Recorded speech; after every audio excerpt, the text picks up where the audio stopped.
Break के बाद खुशामदीद। भाई एक दूसरे की जान हुआ करते हैं। भाइयों जैसा रिश्ता अनमोल भी होता है और मजबूत। कई बार ऐसा भी होता है कि बदला, लालच, हसद या फिर रंजिश भाई को भाई का दुश्मन बना देती है। मामूली सी बात पर जान छिड़कने वाले भाई ही भाई के जानी दुश्मन हो जाते हैं।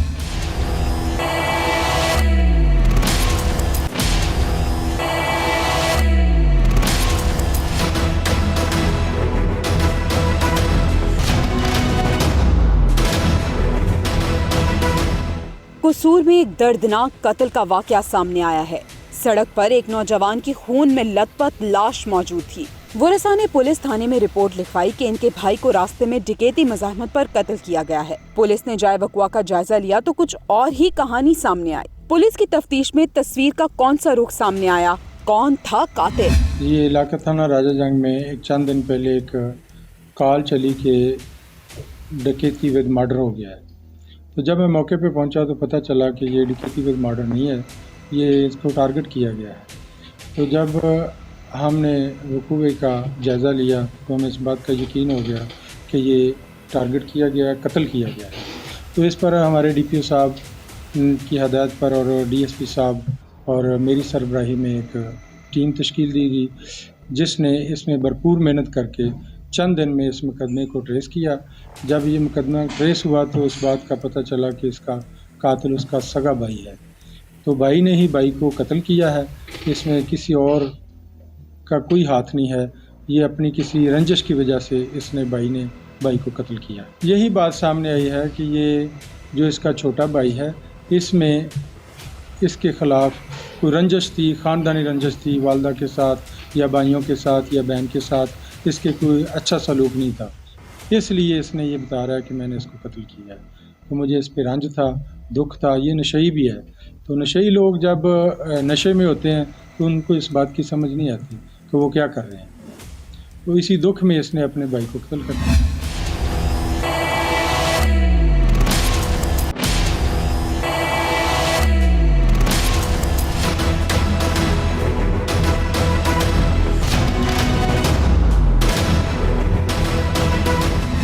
नाज़रीन, पुलिस की तफ्तीश में सच सामने आ चुका था। मुलजिम ने एतराफ़ जुर्म कर लिया था। मुलजिम कोई और नहीं, मकतूल का सगा भाई। ये सड़क पर होने वाली डकैती मज़ाहमत की कहानी नहीं थी, बल्कि कत्ल था। आखिर ऐसी कौन सी वजह थी कि सफ़ाक मुलजिम ने अपने ही भाई को गोली मार दी थी? मेरे भाई ने 17 साल पहले मेरी माँ को बहुत मारा था। इसीलिए मैंने अपनी माँ का बदला लेने के लिए उसके पीछे लाके उसके सर पे गोली मार दी है। मैंने अपना बदला ले लिया है, अब मुझे फांसी दे दी जाए। मैं जीना नहीं चाहता, इस दुनिया में जी नहीं लगता अब मेरा।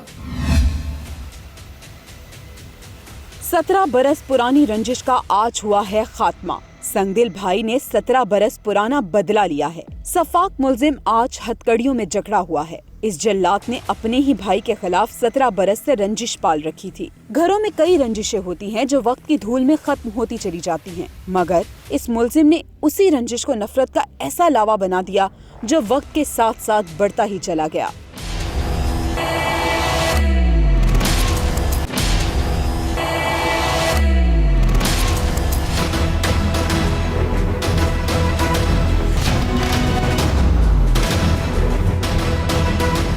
मेरी मैसेज उनके लिए यही है कि वो असला अगर गैर कानूनी है तो वो अपने इलाके के हर थाने में जमा करवा दें।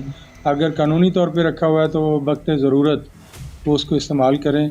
बच्चों को इससे दूर रखें और ख़ानदान को जो बड़े हैं उनको भी चाहिए, वालिदैन को चाहिए कि इनकी निगरानी करें। अगर किसी के पास इस तरह की कोई चीज़ है, नाजायज़ असला है, तो उसे खुद ले लें या उनको कानून के हवाले करें। नाज़रीन, मुलजिम अब अपने जुर्म पर पछता रहा है। इसने अपने हाथों अपने भाई का कत्ल किया है और ज़मीर इसको मलामत कर रहा है।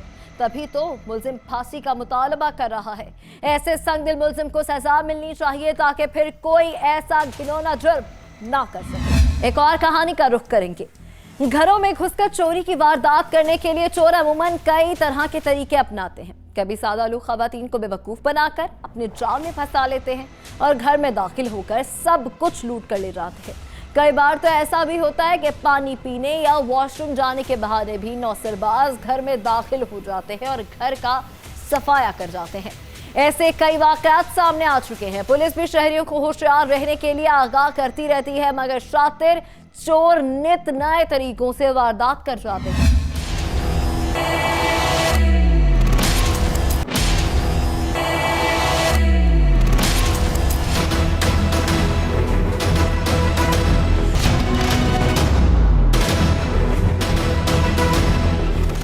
भावल नगर के इलाके हारूनाबाद में एक शातिर गैंग घरों में घुसकर चोरी की वारदातें कर रहा है। शातिर गैंग में 2 खवातीन और 2 मर्द शामिल हैं। वो इंतहाई चालाकी से घरों में दाखिल होते हैं और अहले खाना की आंखों में धूल झोंककर मिनटों में घर का सफाया कर जाते हैं। ये शातिर गैंग कई घर लूट चुका है। नाज़रीन, आपने सीसीटीवी फुटेज देखी जिसमें 2 खवातीन घर से निकलकर सड़क पर चलती नजर आ रही हैं। खवातीन के अंदाज मशकूक है। ऐसा लगता है जैसे खवातीन घबराई हुई हैं। दरअसल यही खवातीन है जो घरों में दाखिल होकर शहरियों की जमा पूंजी लूट लेती है। इस रोज भी ऐसा ही हुआ था। खवातीन हारूनाबाद के इलाके में केनाल रोड से मुल्हिका हाउसिंग सोसाइटी में वसीम नामी शहरी के घर में दाखिल हुई। इस रोज 2 मर्द भी खवातीन के साथ थे। उन्होंने घरेलू मुलाजमीन का रूप धार रखा था। शातिर मुल्जिमान ने घरेलू मुलाजमीन की हैसियत से काम मांगा था।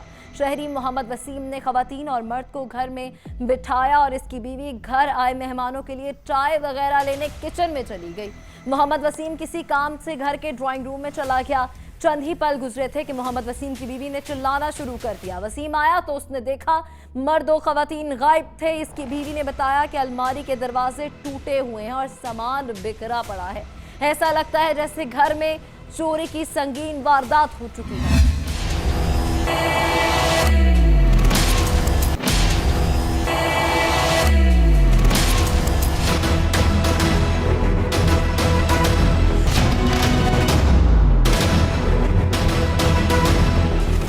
मोहम्मद वसीम और इसकी बीवी ने अपना कीमती सामान देखने के लिए दराज देखे तो मालूम हुआ कि इनकी जमा पूंजी चंद ही पल में लूट ली गई है। 4 रुकनी गैंग इसके घर से 8 लाख रुपए के जेवरात लूट कर ले गए। सीसीटीवी फुटेज की मदद से खवातीन की शनाख्त हो चुकी है। पुलिस ने 2 खवातीन को गिरफ्तार कर लिया है। नाज़रीन, शहरियों को होशियार रहना होगा। किसी भी अनजान को जांच पड़ताल के बगैर घर में दाखिल नहीं होने देना चाहिए, बल्कि पूरी तसल्ली के बाद ही दरवाजा खोलना चाहिए ताकि आप और आपके प्यारों की जिंदगियां महफूज रह सकें। 2 खवातीन तो गिरफ्तार हो चुकी हैं, मगर अभी भी इस गैंग के दीगर अरकान आजाद घूम रहे हैं। पुलिस हुकाम को चाहिए शातिर गैंग के हर रुकन को गिरफ्तार करे ताकि शहरियों को सुख का सांस लेने में आसानी हो। नाज़रीन, ये था आज का क्राइम फाइल। आपसे मुलाकात होगी कल। तब तक अपनी मेजबान अलीशा शहजाद और टीम क्राइम फाइल को दीजिए इजाजत। अल्लाह निगहबान।